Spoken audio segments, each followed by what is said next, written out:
नमस्कार दोस्तों, स्वागत है आप सभी का ऑनलाइन अड्डा फर्स्ट यूट्यूब चैनल पे। अगर दोस्तों आप सभी जानते हैं किसी भर्ती संबंधित कोई भी सूचना होती है आप सभी का ऑनलाइन अड्डा फर्स्ट चैनल के माध्यम से दी जाती है। उसी क्रम में इस वीडियो में हम बात करेंगे तमाम भर्तियों की लेटेस्ट अपडेट को लेकर। तो जल्दी से वीडियो को लाइक कर दें, साथ में शेयर कर दें और चैनल को सब्सक्राइब कर लें, जिससे किसी प्रकार की ऑथेंटिक जानकारियाँ आप सभी को मिलती रहें। ज़्यादा जानकारी आप सभी टेलीग्राम चैनल को ज्वाइन कर सकते हैं, लिंक आपको वीडियो की डिस्क्रिप्शन में मिल जाएगा। तो चलिए दोस्तों वीडियो शुरू करते हैं। जैसा कि आप सभी को पता है कि सरकारों के माध्यम से लगातार कोरोना संक्रमण को लेकर तमाम कहीं ना कहीं जो यहाँ पे योजना है वो लाने का प्रयास किया जा रहा है, लेकिन अब ऐसे में कोर्ट के माध्यम से लगातार उन सभी योजनाओं को खारिज भी किया जा रहा है। और उत्तर प्रदेश के अंदर इससे पहले कई बार कोर्ट के माध्यम से कभी लॉकडाउन लगाने तो कभी कोरोना को लेकर कहीं ना कहीं सरकार सीरियस ना होने को लेकर टिप्पणियां देखने के लिए मिली हैं, और लगातार ये क्रम आप सभी को देखने के लिए मिल भी रहा है। एक बार फिर से सरकार के माध्यम से यहाँ पे कहीं ना कहीं सरकार को कहीं ना कहीं यहाँ पे टिप्पणी करते हुए कोर्ट के माध्यम से कहा गया है कि सरकार चाहती है कि कोरोना की वजह से लोग यहाँ पर मरते रहें, ऐसा कोर्ट के माध्यम से कहा गया है।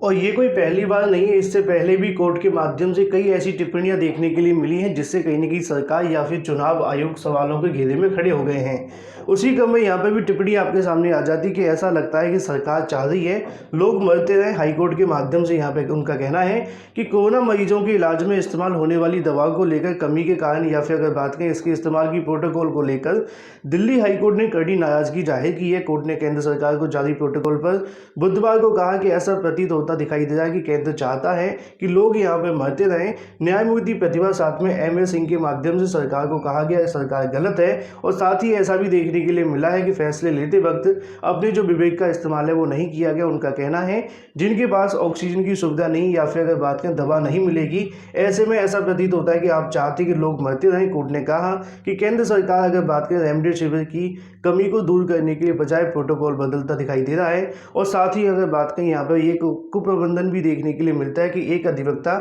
याचिका पर कोर्ट ने यह टिप्पणी भी की कोरोना संक्रमित वकील डॉक्टर साथी अगर बात करें रेमडेसिविर की 6 खुराक लेने के निर्देश दिया था, लेकिन उन्हें सिर्फ 3 इंजेक्शन ही मिल पाए।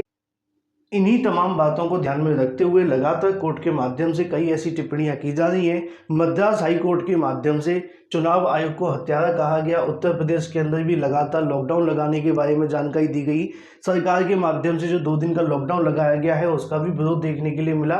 मतलब कई हाई कोर्टों के माध्यम से लगातार इन मुद्दों को लेकर सरकार को आड़े हाथ लिया जा रहा है, लेकिन दूसरी तरफ कोरोना संक्रमण अपनी तेजी पर भी दिखाई दे रहा है। वहीं दूसरी तरफ बात करें अपनी अगली अपडेट को लेकर, साथ ही जिन्होंने अभी तक वीडियो को लाइक नहीं किया वीडियो को लाइक कर दें। सेफ रहें, साथ में सुरक्षित रहें। तो जैसा कि आप सभी को पता है कि कोरोना काल के अंदर उत्तर प्रदेश में परीक्षाएं कराने की तैयारियां हैं। अब उत्तर प्रदेश के प्रशासन परीक्षाओं के लिए तैयार दिखाई नहीं दे रहे। कोरोना काल में विभाग सभी परीक्षाओं को तय समय पर कराने की जिद पर अड़े हुए हैं। लगातार यहाँ पे जो आदेश हैं वो जारी किए जा रहे हैं, लेकिन अगर हम बात करें विभाग की साथ में प्रशासन की, तो यहाँ पे आपको जुगलबंदी देखने के लिए मिलेगी। क्योंकि प्रतियोगी तो हमेशा 2 तरीके के देखने के लिए मिलते ही हैं कि कुछ प्रतियोगी चाहते होंगे आप में से कि परीक्षा हो जाए और कुछ प्रतियोगी चाहते हैं कि परीक्षा ना हो। हालांकि दोनों ही विवाद के विषय आप सभी के सामने, क्योंकि छात्रों का कहना है कि चुनाव हो सकते तो परीक्षा क्यों नहीं हो सकती। दूसरी तरफ छात्र कहते हैं कि अपने परिवार या फिर अपने लिए सोचते हुए फिलहाल परीक्षा ना करवाई जाए। दोनों अपनी अपनी जगह ठीक है, क्योंकि प्रदेश के अंदर बहुत सारी ऐसी भर्तियां हैं जो काफ़ी लंबे समय से लटकी हुई हैं, वो कहीं ना कहीं पूरी भी नहीं हो पाती हैं इसी वजह से। तो यहाँ पे आपको देखने के लिए मिलेगा प्रशासन साथ में प्रतियोगी तैयार नहीं है परीक्षा करवाने के लिए। लेकिन अगर हम बात करें आयोग अपनी परीक्षा को लेकर यहाँ पे कहीं ना कहीं टिका हुआ है, उनके माध्यम से लगातार आदेश जारी हो रहे हैं। उसी क्रम में यहाँ पे आप देखेंगे प्रदेश में कोरोना संक्रमण की भयावह स्थिति को लेकर कायम। इसी बीच उत्तर प्रदेश लोक सेवा आयोग सम्मिलित राज्य प्रवर अधीनस्थ सेवा को लेकर, जैसा कि आप सभी जानते हैं 13 जून को ये परीक्षा प्रस्तावित है, उसके लिए लगातार यहाँ से जो आदेश है वो जारी किए जा रहे हैं आयोग के माध्यम से। इस परीक्षा को तय समय पर करवाने के लिए जो पत्र वो भेजे गए जिला अधिकारियों को। लेकिन अगर हम बात करें ऐसे प्रतियोगियों के माध्यम से जो छात्र हैं वो कहते हैं कि इस परीक्षा को स्थगित कर दिया जाए। 13 जून को होने वाली परीक्षा के अंदर उनका कहना है कि लगभग 7 लाख अभ्यर्थी बैठने वाले हैं, तो इन परीक्षाओं को यहाँ से कहीं ना कहीं आगे बढ़ा दिया जाए। तो ये तो बात हो जाती है प्रतियोगी छात्रों की, लेकिन आयोग की तैयारी है कि वो 13 जून को इस परीक्षा को करवा लें। साथ ही अगर हम बात करें इन परीक्षाओं की तैयारी को लेकर प्रशासन के माध्यम से ऊपर से दूसरी लाइन में आप सभी को देखने के लिए मिल जाएगा कि जिला अधिकारियों के माध्यम से जो केंद्रों का ब्यौरा है वो अभी तक नहीं भेजा गया है, क्योंकि इससे पहले अगर बात करें प्रशासन को भी यहाँ पे जानकारी दी गई थी कि यहाँ पे आगामी समय के अंदर 10 जिलों ने अधूरा जो ब्यौरा है वो भेजा है। जिला स्तर पर केंद्रों को लेकर संख्या तय की गई है, उससे कम ब्यौरा भेजा गया है, जिससे जिला अधिकारियों को पुनः ब्यौरा देने के लिए जो आदेश है वो जारी किया गया है। जैसा कि आप सभी देख पा रहे हैं कि टोटल 25 अप्रैल को यहाँ पे ब्यौरा मांगा गया था, जिसके अंदर 23 जिला अधिकारियों को पत्र भेजे गए थे, लेकिन 10 ऐसे जिला अधिकारी हैं जिनके माध्यम से डाटा नहीं भेजा गया है, मतलब परीक्षा करवाने के लिए परीक्षा केंद्रों का ब्यौरा। तो यहाँ से स्पष्ट है कि प्रशासन अभी परीक्षा कराने के लिए पूरे तरीके से तैयार नहीं है, लेकिन जो आयोग है उनके माध्यम से लगातार यहाँ पे जो नोटिस हैं वो आदेश हैं जारी किए जा रहे हैं, जिससे कि सभी जिला अधिकारी यहाँ पे परीक्षा केंद्रों की जानकारी देते हुए आगे की जो चीज़ें वो आपको देखने के लिए मिलती हैं। नीचे आप सभी देखेंगे संस्थान कह रहे हैं कि जुलाई तक कोरोना की स्थिति नियंत्रित में होगी, तो ऐसे में उसके बाद ही जो परीक्षा को करवानी चाहिए उसी को लेकर यहाँ पे लोक सेवा आयोग के सचिव को ईमेल भी भेजे गए हैं, जिससे कि पीसीएस परीक्षा को स्थगित करा दिया जाए। लेकिन अब ऐसे में प्रशासन का तो कहीं ना कहीं तैयारी है नहीं परीक्षा करवाने की, लेकिन आयोग फिलहाल अपनी जिद पर अड़े हुए हैं इन परीक्षाओं को तय समय पर कराने को लेकर। लेकिन जैसा कि आप जानते हैं यूपी के अंदर कोई एक परीक्षा ही नहीं है कि अगर एक परीक्षा का आयोजन करवा दिया जाता है तो दूसरी परीक्षाएं नहीं होंगी, क्योंकि यहाँ पे आप सभी जानते हैं कि अगर किसी एक परीक्षा का आयोजन हो जाता है तो उसके बाद में दूसरी परीक्षाओं का भी जो रास्ता है वो साफ हो जाएगा। उसी क्रम में कोरोना काल के अंदर पीसीएस परीक्षा को करवाने के लिए बार बार जो आदेश है वो जारी हो रहे हैं, तो वहीं दूसरी तरफ टीजीटी पीजीटी 2021 साथ में एडेड जूनियर शिक्षक भर्ती समेत सभी शिक्षक भर्तियों को रोकने के लिए यहाँ पे लगातार जो पत्र हैं वो भी आप सभी को देखने के लिए मिल रहे हैं। जैसा कि आप सभी देखेंगे कि परीक्षाओं को स्थगित करने की मांग को लेकर प्रतियोगी एकजुट हो गए हैं। अगर हम यह बात करें तो टीजीटी पीजीटी सहित दूसरी शिक्षक भर्तियों को रोकने के लिए स्थिति सामान्य होने तक यहाँ पे कहीं ना कहीं परीक्षाओं को रोकने की मांग की जा रही है। उत्तर प्रदेश लोक सेवा आयोग के माध्यम से यहाँ पे जानकारी दी गई कि 13 तारीख को जो परीक्षा होने वाली है उसके साथ में अगर बात करें टीजीटी पीजीटी 2021 जिसकी परीक्षा की तारीखें अभी तक तय नहीं हुई है, लेकिन छात्रों को डर है कि अगर एक परीक्षा प्रदेश के अंदर करवाई जाएगी तो टीजीटी पीजीटी की भी यहाँ पे तारीखें आ सकती हैं। हालांकि संभावित तौर पर उसकी जो जानकारी मिल रही थी वो जुलाई के अंदर होने की संभावना है, अभी तक कोई आधिकारिक जानकारी नहीं मिली। इसको लेकर मुलाकात होती तो आपको बताया जाएगा। इसके अलावा अगर हम बात करें एडेड जूनियर शिक्षक भर्ती को लेकर भी यहाँ पे लिखा हुआ है, जैसा कि आप सभी देखेंगे युवा मंच के माध्यम से यहाँ पे सीएम को जो पत्र है वो भेजा गया है, जिसके अंदर जानकारी दी गई है कि हालात सामान्य होने तक पीसीएस प्रारंभिक परीक्षा को स्थगित करने की जो मांग है वो की गई है। साथ में नीचे आप सभी को देखने के लिए मिल जाता है, अगर हम बात करें उत्तर प्रदेश लोक सेवा आयोग सहित उत्तर प्रदेश माध्यमिक शिक्षा सेवा चयन बोर्ड या फिर टीजीटी पीजीटी की हम बात करें, या फिर अगर हम बात करते हैं असिस्टेंट प्रोफेसर भर्ती को लेकर या एडेड जूनियर हाई स्कूल शिक्षक भर्ती परीक्षा स्थगित की जानी चाहिए, ऐसी मांग आप सभी को यहाँ देखने के लिए मिल रही है। मतलब यहाँ पे एडेड जूनियर शिक्षक भर्ती या फिर टीजीटी पीजीटी या फिर असिस्टेंट प्रोफेसर या जो भी परीक्षाएं प्रदेश के अंदर निकट भविष्य के अंदर होने वाली हैं उन सभी परीक्षाओं को फिलहाल आयोजन ना करवाया जाए, ऐसी मांगे आप सभी को देखने के लिए मिल जाती हैं। लेकिन जैसा कि आप सभी जानते हैं कि लोक सेवा आयोग के माध्यम से काफ़ी अड़ियल रवैया देखने के लिए मिलता है। वो कहीं ना कहीं अगर चाहते हैं तो परीक्षाओं का आयोजन करवा भी लेते हैं। तो अभी तक तो माना जा रहा है कि 13 जून को जो परीक्षा होने वाली है वो अपने तय समय पर ही होगी, लेकिन जब तक सरकार के माध्यम से आदेश जारी नहीं हो जाता तब तक आप सभी को इंतजार करना पड़ेगा।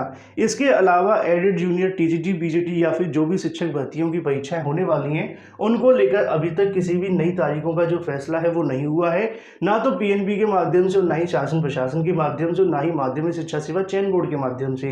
अगर इन परीक्षाओं की तारीखों को लेकर फैसला हो जाता है तो निकट भविष्य के अंदर यहाँ पर जानकारी मिल सकती है। लेकिन फिलहाल जो 13 जून को परीक्षा हो रही है उसके विरोध के साथ में इन सभी परीक्षाओं को भी आगे बढ़ाने की जो मांग है वो की जा रही है। बाकी आप सबको क्या लगता है कि कोरोना काल के अंदर चाहे वो एडेड जूनियर हो, टीजीटी पीजीटी या फिर जो भी परीक्षा की आप तैयारी कर रहे हैं वो होनी चाहिए या फिर आगे बढ़नी चाहिए?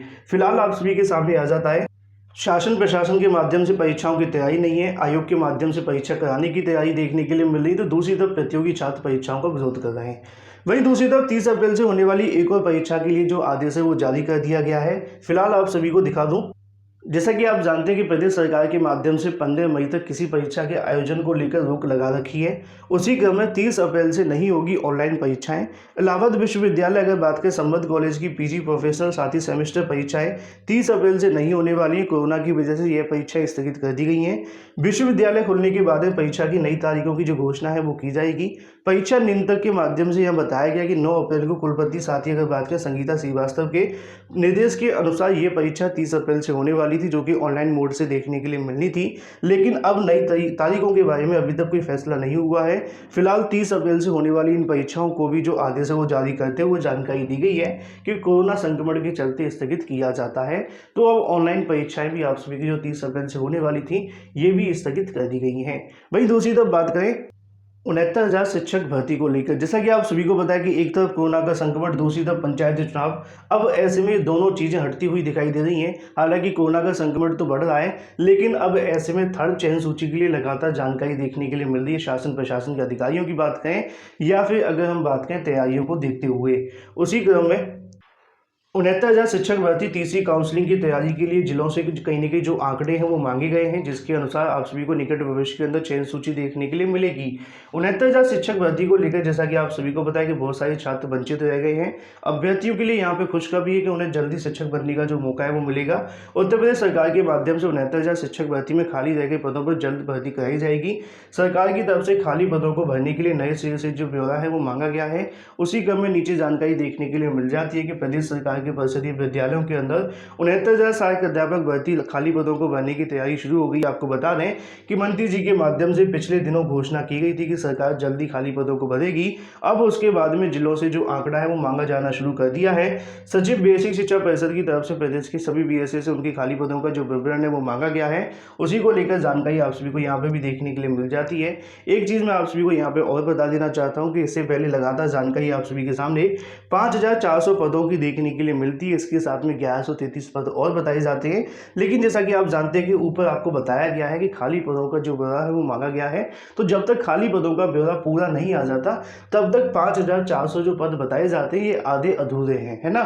तो ऐसे में इसी को लेकर लगातार कहीं न कहीं सभी बीएससी को जो आदेश है वो जारी किए गए हैं कि प्रदेश के अंदर 67,867 के अंदर अब एक भी जो पद है वो रिक्त नहीं होना चाहिए और ना ही कोई मामला लंबित होना चाहिए। इसके बारे में जानकारी सभी बीएसए से मांगी गई है और जैसे ही जानकारी मिलती है उसके बाद में 69,000 के थर्ड चयन सूची वाले छात्रों के लिए बड़ी खुशखबरी देखने के लिए मिलेगी।